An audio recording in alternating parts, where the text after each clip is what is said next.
নমস্কাৰ স্বাগতম জনাইছোঁ এই চেনেলৰ অন্য এটা ভিডিঅ'লৈ। আজিম প্ৰেমজী স্কলাৰশ্বিপ বুলি এটা স্কলাৰশ্বিপ ইতিমধ্যে আহিছে। তো এই স্কলাৰশ্বিপটোৰ বাবে আপোনালোকে আবেদন কৰিব পাৰে 30,000 পৰ্যন্ত এক বছৰত আপোনালোকে পাব পাৰিব।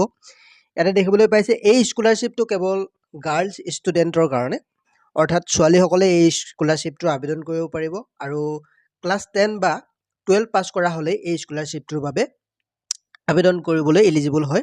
তো ডেছক্ৰিপশ্যনত এই ৱেবছাইটৰ লিংক দি থৈ দিয়া আছে, সম্পূৰ্ণ ডিটেইলত আপোনালোকে চেক কৰি ল'ব পাৰে। ইয়াতে আপোনালোকৰ আবেদনৰ ফাৰ্ষ্ট ফেজ বা ছেকেণ্ড ফেজ এনেকুৱা ধৰণে দেখিবলৈ পাইছে। 10 আগষ্টৰ পৰা 31 আগষ্ট পৰ্যন্ত এই স্কলাৰশ্বিপটোৰ বাবে আবেদন কৰিব পাৰিব। আকৌ 27 চনত ইয়াৰে স্কলাৰশ্বিপটোৰ আবেদন চলিব। 31 আগষ্টৰ আগত আপোনালোকে এই স্কলাৰশ্বিপটোৰ বাবে আবেদন কৰি ল'ব পাৰে। ডকুমেণ্ট কি লাগিব ইয়াতে সকলোবিলাক ডিটেইলত দিয়া আছে। ডেছক্ৰিপশ্যনত আমি এই ৱেবছাইটৰ লিংক দি থৈ দিছোঁ, আপোনালোকে তাত ক্লিক কৰি এই সকলোবিলাক ডিটেইল পঢ়ি আপোনালোকে আবেদন কৰি লওক।